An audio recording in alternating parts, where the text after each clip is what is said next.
اعوذ باللہ من الشیطان الرجیم بسم اللہ الرحمن الرحیم الحمد للہ رب العالمین والصلاة والسلام علی اشرف الانبیاء والمرسلین وآلہ الطیبین الطاہرین۔ اعوذ باللہ من الشیطان الرجیم الہکم الہ واحد فالذین لا یؤمنون بالآخرة قلوبهم منکرہ وہم مستکبرون۔ سورۃ النحل آیت 22۔ تمہارا معبود بس ایک ہی معبود ہے، لیکن جو آخرت پر ایمان نہیں لاتے ان کے دل قبول حق کے لیے منکر ہیں اور وہ تکبر کر رہے ہیں۔ اس آیت سے پہلے متعدد آیات میں ارشاد فرمایا کہ معبود کون ہو سکتا ہے، رب کون ہو سکتا ہے، اور آخر میں ارشاد فرمایا نتیجے کے طور پر جب کائنات کی تدبیر اللہ کے ہاتھ میں ہے، خالق بھی اللہ تعالی ہے، اور اللہ کی نعمتوں کو تم شمار نہیں کر سکتے، اور اللہ دلوں کے راز کو بھی جانتا ہے، اس کے باوجود تم اس چیز کی پرستش کرتے ہو جو خود مخلوق ہے، اور وہ زندگی بھی ان کے اندر نہیں ہے، اموات غیر احیاء۔ نتیجتاً فرمایا پس الہکم الہ واحد، تمہارا معبود ایک ہی معبود ہے، ایک سے زیادہ معبود یہاں نہیں ہو سکتا۔ یہ ساری دلائل موجود ہیں۔ تعدد معبود، تعدد رب اسی طرح ناممکن ہے جس طرح تعدد خالق ناممکن ہے، اور تعدد خدا ناممکن ہے، خدا ایک سے زیادہ ہو قابل تصور نہیں ہے۔ فالذین لا یؤمنون بالآخرہ قلوبہم منکرۃ، بس تمہارا معبود ایک ہے، پس جب معبود ایک ہے، معبود ایک ہونے کے باوجود جو لوگ آخرت کا انکار کرتے ہیں ان کے دل جو ہے وہ منکر ہے، قبول آخرت کے لیے ان کے دل میں گنجائش ہی نہیں، اہلیت نہیں رکھتے۔ وہم مستکبرون، وہ تکبر کرتے ہیں، استکبار تکبر کرتے ہیں کہ آخرت کو قبول نہیں کر سکتے، ہم قبول آخرت کے لیے وہ حاضر نہیں ہوتے، از راہ تکبر۔ تکبر کیا ہے؟ کہتے ہیں عبداللہ کی یتیم کی بات مان لیں ہم کہ آخرت ہے، مرنے کے بعد ہم زندہ ہو جائیں گے، چھوڑو اس کی بات نہیں مانتے۔ تکبر، از راہ تکبر، اپنا آپ کو بڑا سمجھتے ہیں، اور یہ پیغام لانے والے کے مقابلے میں۔ یہاں فرمایا الہکم الہ واحد فالذین لا یؤمنون بالآخرہ، معبود ایک ہے، اور پھر آخرت کا جو انکار کرنے والے ہیں ان کا قلوب جو ہے، ان کے دل جو ہے وہ منکر ہے، قبول کے لیے وہاں کوئی گنجائش نہیں، ایمان کی گنجائش نہیں۔ آخرت کا ذکر یہاں آیا، الہکم الہ واحد کے بعد رسول پر ایمان کا ذکر نہیں آیا اور کسی چیز کا ذکر نہیں آیا، آخرت کا ذکر آیا، کیونکہ یہ لوگ آخرت کے منکر تھے، اور آخرت کا منکر رسالت کے انکار کے نتیجے میں یہ لوگ چونکہ معاد کے اور آخری دوسری زندگی کے قائل نہیں تھے، اس لیے نتیجتاً وہ رسالت کے بھی قائل نہیں، یا بالعکس رسالت کے قائل نہیں ہیں اس لیے آخرت کے بھی قائل نہیں، دونوں باہم ہیں، نبوت اور آخرت، کیونکہ آخرت کا برحق ہونے کا پیغام جو ہے وہ انبیاء نے خبر دی ہے، تمام انبیاء نے خبر دی ہے کہ اس زندگی کے بعد ایک اور زندگی ہے۔ لا جرم ان اللہ یعلم ما یسرون وما یعلنون، یہ ایک امر واقع ہے۔ لا جرم، لا جرم کے بارے میں کہتے ہیں لا اور جرم دو کلمہ دونوں مل کر ایک لفظ بنتا ہے، جس طرح لابد میں لا اور بدھ دونوں مل کر، لا محالہ میں لا اور محالہ دونوں مل کر ایک ہی کلمہ بنتا ہے، اسی طرح یہاں لا جرمہ بھی دونوں مل کر کے اس کے معنی بھی کہتے ہیں لابد کی طرح ہے، لا محالہ کی طرح ہے۔ یہ ایک امر واقع ہے، یہ حقیقت ہے لا جرمہ، یہ ایک امر واقع ہے، یہ ایک حقیقت ہے۔ ان اللہ یعلم ما یسرون وما یعلنون، اللہ تمہارے پوشیدہ رازوں کو بھی جانتا ہے اور ظاہری باتوں کو بھی جانتا ہے۔ وہ انہ لا یحب المستکبرین، اور وہ تکبر کرنے والوں کو پسند نہیں کرتا۔ اس بات پر پہلے بھی بحث ہو گئی کہ اللہ تعالیٰ جو ہے وہ پوشیدہ رازوں کو بھی جانتا ہے۔ یہ لوگ آخرت کا انکار کر رہے ہیں، اس انکار کا محرک کیا ہے؟ خود اللہ تعالیٰ نے بتایا، محرک تکبر ہے۔ نہ ان کی حقیقت سمجھ میں نہیں آئی، نہ ان کی ان کے اوپر حجت پوری نہیں ہوئی، نہ ان کی یہاں معجزہ نہیں ہوا، دلیل نہیں دی، سمجھایا نہیں گیا۔ اس قسم کی کسی چیز میں نقص کی وجہ سے نہیں ہے کہ یہ ایمان بالآخرت نہیں لاتے۔ وجہ کیا ہے؟ وہ تکبر ہے، اور وہ ان کے انکار اور عدم ایمان کا جو اصل محرک ہے، جو راز ہے، ایک راز جو قلبی حیثیت ہے، اللہ اس کو جانتا ہے۔ مثلا دنیا میں بہت سے لوگ ہیں منکر ہیں۔ اس وقت دنیا میں قیامت، خدا، رسول، اسلام اور کسی کے قائل نہیں ہے دنیا کے گوشے و کنار میں، لیکن ان تک پیغام نہیں پہنچا۔ ان کے انکار کی وجہ تکبر نہیں ہے، ان کے انکار کی وجہ یہ ہے کہ ان تک پیغام نہیں پہنچا، ان پر حجت پوری نہیں ہوئی، جن کو اسلام مستضعف کہتے ہیں۔ مستضعف ہمارے ائمہ نے فرمایا، مستضعف کس کو کہتے ہیں؟ فرمایا مستضعف وہ ہے من لا يعلم الاختلاف، جس کو اختلاف کا پتہ نہیں ہے، مسلم غیر مسلم کا، شیعہ سنی کا، اور مسیحی، عیسائی، یہودی، ان چیزوں کا پتہ ہی نہیں۔ جس کو اختلاف کا پتہ نہیں ہے وہ مستضعف ہے، وہ جہنم نہیں جائے گا، وہ گنہگار نہیں ہے، ان کے خلاف کوئی حجت پوری نہیں ہوئی۔ تو ان کا انکار جو ہے، انکار کی وجہ جو ہے وہ اللہ جانتا ہے وہ کیوں انکار کر رہے ہیں، اس لیے کہ نہ پہنچ سکی بات ان تک، یہ معذور ہے۔ لیکن یہاں ان لوگوں کے جو انکار کا اصل جو محرک ہے وہ تکبر۔ وَإِذَا قِيلَ لَهُم مَّاذَا أَنزَلَ رَبُّكُمْ قَالُوا أَسَاطِيرُ الْأَوَّلِينَ، جب ان سے کہا جاتا ہے کہ تمہارے رب نے کیا نازل کیا ہے، باہر سے لوگ آتے تھے، مکہ سے باہر، ان کو پتہ چلتا تھا کہ مکے میں بنی ہاشم کی ایک شخصیت نے دعویٰ نبوت کیا ہے، اور وہ فرماتے ہیں کہ میرے اوپر وحی نازل ہوتی ہے اللہ تعالیٰ کی طرف سے۔ یہ بات ہر طرف پھیل جاتی ہے، تو لوگوں نے یہ چیز سن لی۔ مکہ آ کر کے وہ قریش والوں سے پوچھتے ہیں ماذا انزل ربکم، ہم نے خبر سنی ہے یہاں تمہارے ہاں کوئی نبی مبعوث ہوا ہے، اس پر اللہ تعالیٰ کی طرف سے وحی نازل ہوتی ہے۔ وہ کیا وحی نازل ہوتی ہے اس شخص پر؟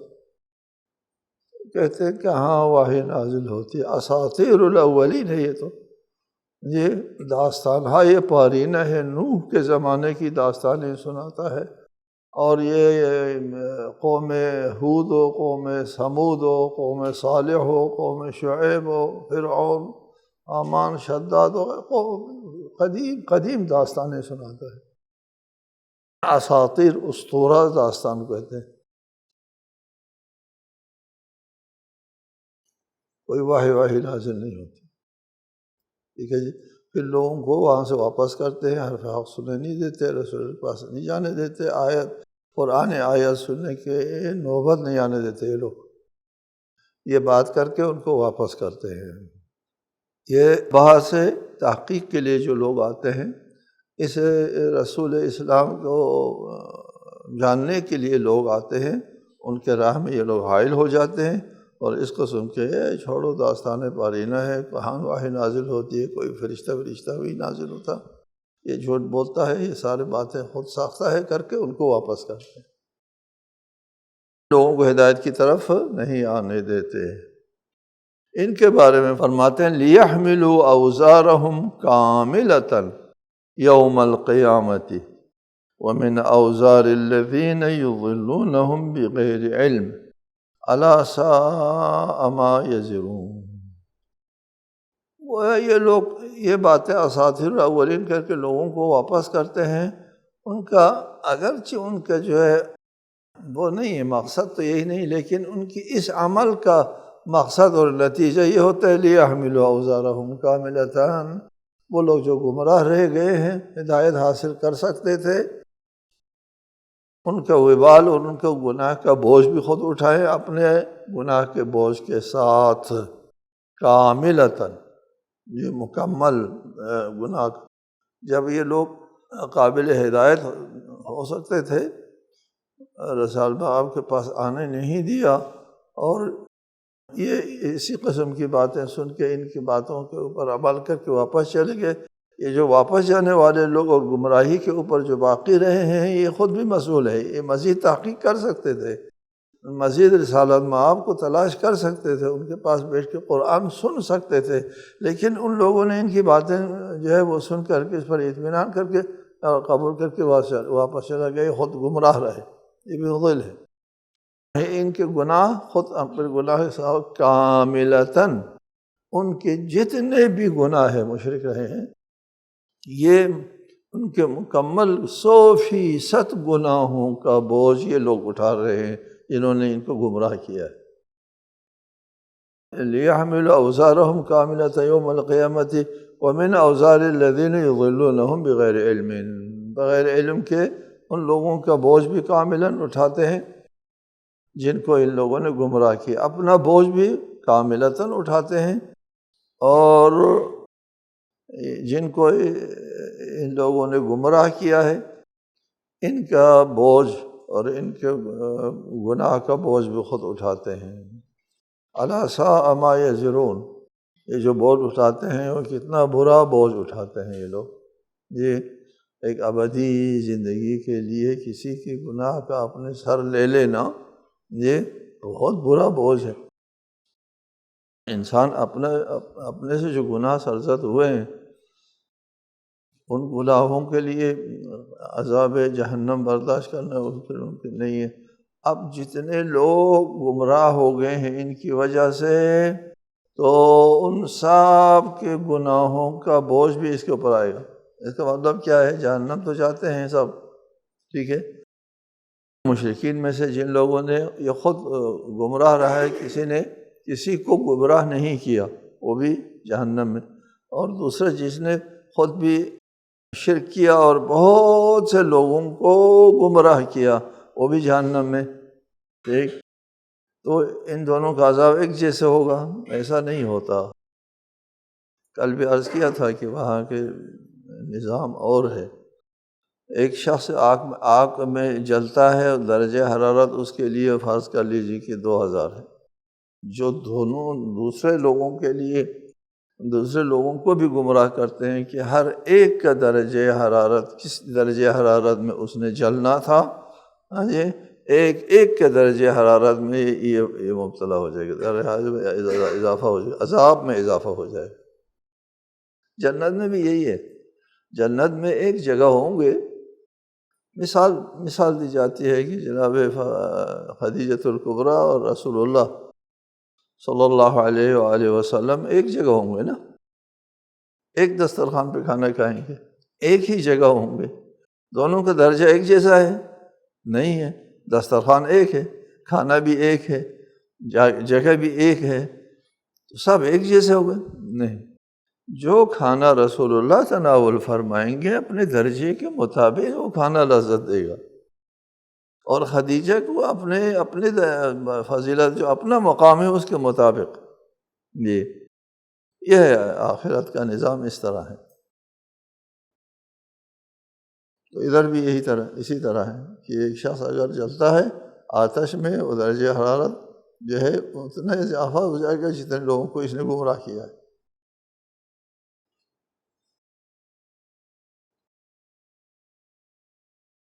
قد مکر الذین من قبلہم فأتى الله بنيانهم من القواعد فخر عليهم السقف من فوقهم وأتاهم العذاب من حيث لا يشعرون۔ ان سے پہلے لوگوں نے مکاریاں کی ہیں، لیکن اللہ نے ان کی عمارت کو بنیاد سے اکھاڑ دیا، بس اوپر سے چھت ان کے اوپر آ گری، اور انہیں وہاں سے عذاب نے آ لیا جہاں سے انہیں توقع ہی نہ تھی۔ جی، یہ مکہ والوں کو سنایا جا رہا ہے کہ صرف تم ہی نہیں، تم سے پہلے لوگوں نے بھی اسی قسم کی مکاریاں کی ہیں، اسی قسم کے ہیلے کی ہیں۔ من قبل فأتى الله بنيانهم من القواعد، خلاصہ یہ ہے کہ اللہ تعالیٰ نے کیا کیا، جو مکاریاں عیاریاں جو تدبیر اسلام اور رسول اسلام کے خلاف ان لوگوں نے بنائی تھی، اسی تدبیر کے اندر ان کو تباہ کر دیا گیا، اسی تدبیر نے ان کو مارا۔ فأتى الله بنيانهم،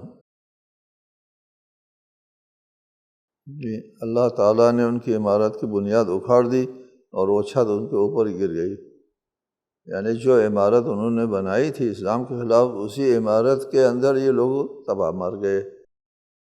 مثلا جنگ بدر اس کی مثال ہے۔ جنگ بدر میں کیا مسلمانوں میں لڑنے کی کوئی صورت تھی؟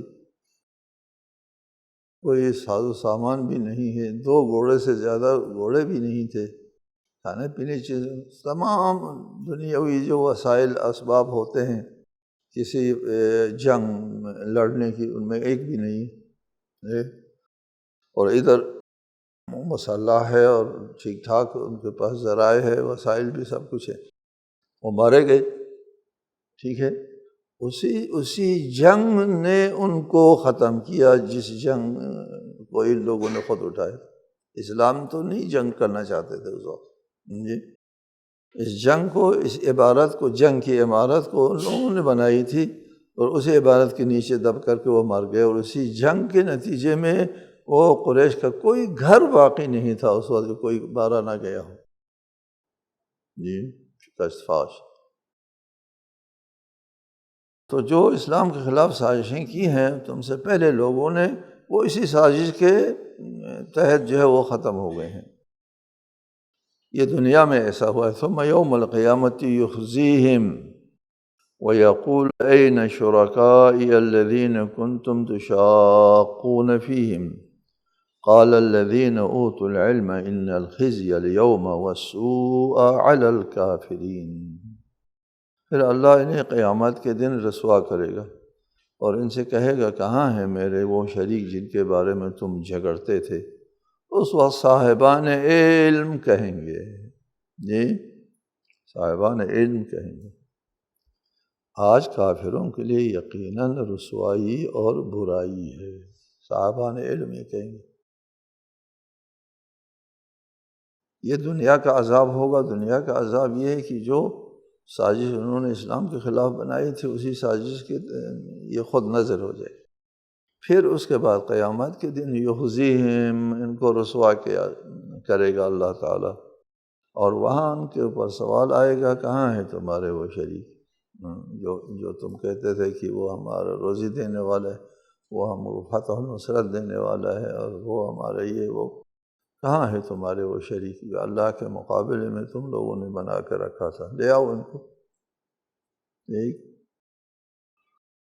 الذین کنتم تشاقون فیہم، ان کے بارے میں جھگڑا کرتے تھے کہ ہمارے وہ جنگ احد میں ابو سفیان کا نعرہ تھا، لنا العزیٰ ولا عزیٰ لکم، ہمارے پاس عزیٰ ہے، ان کے بڑے بت کا نام ہے نا، لنا العزیٰ ولا عزیٰ لکم، نعرہ لگایا۔ ادھر رسالت مآب نے کہا، فرمایا لوگوں سے جواب دے دو، اللہ مولانا ولا مولا لکم۔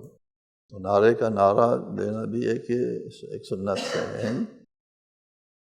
تو جھگڑتے تھے وہ اپنے معبودوں کے لیے، وہ کہاں ہے آج؟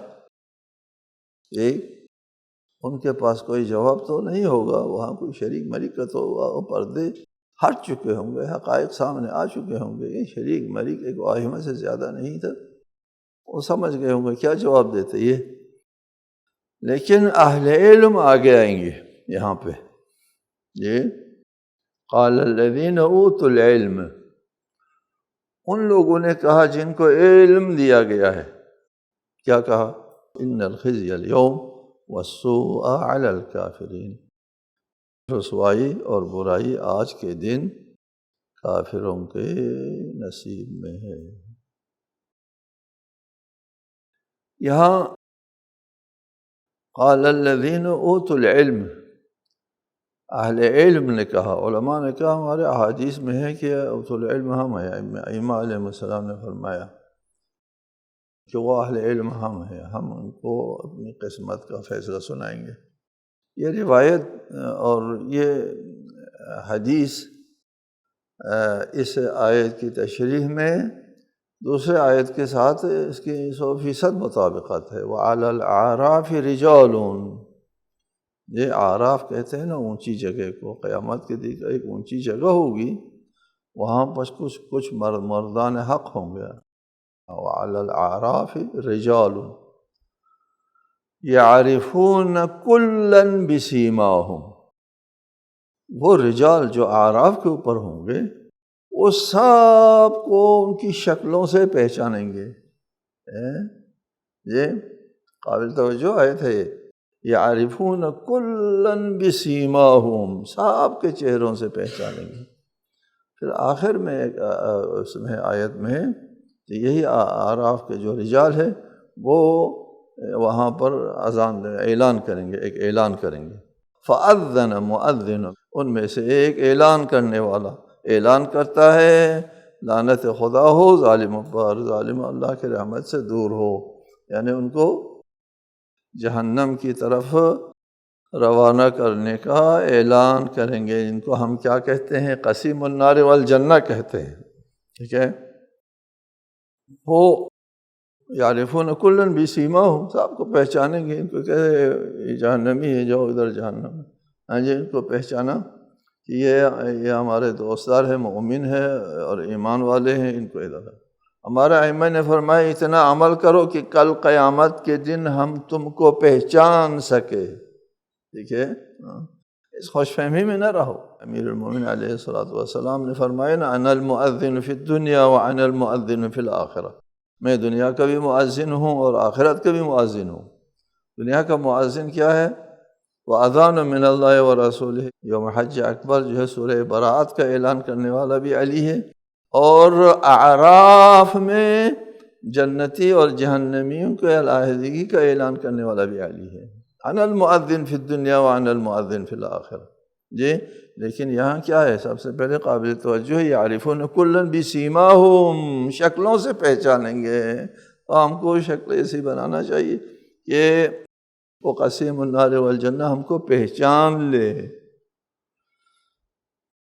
ہم کس چیز کا اہل ہیں۔ غلط فہمی میں، خوش فہمی میں رہنے سے کچھ نہیں بنے گا، ہاں جی۔ وہ فرمایا نا، اتنا عمل کرو کہ کل قیامت کے دن ہم تم کو پہچان سکیں، جی۔ بد عمل پہچاننے میں نہیں آئے گا، وہ ائمہ کے ماننے والے نہیں ہوں گے۔ قال الذین اوتوا العلم ان الخزي اليوم والسوء علی الکافرین، اہل علم وہاں اعلان کریں گے کہ رسوائی اور برائی کافروں کے لیے ہے۔ الذین تتوفاہم الملائکۃ ظالمی انفسہم فألقوا السلم ما كنا نعمل من سوء بلا ان اللہ علیم بما کنتم تعملون۔ فرشتے جن کی روحیں اس حالت میں قبض کرتے ہیں کہ وہ اپنے نفس پر ظلم کر رہے ہوں، یعنی ظالم وہ ہے اور ظلم میں ملوث ہے، حالت ظلم میں ظالم ہونے کی حالت میں ان کی روحیں قبض، اس کا مطلب یہ ہے کہ اگر وہ پہلے سے ظالم تھے، مشرک تھے، اور اس نے توبہ کیا ہے، مرتے وقت جو ہے وہ مومن ہو گیا ہے، تو پھر وہ ظالم تھا نا، اس وقت ظالم ہے نہیں. ہاں جی، ظالمی انفسہم یہ حالیہ ہے. تتوفاہم الملائکۃ ظالمی انفسہم، حالت ظلم میں، ابھی ظلم سے یہ باز نہیں آیا، اس وقت فرشتے ان کے روح قبض کر رہے ہوں گے.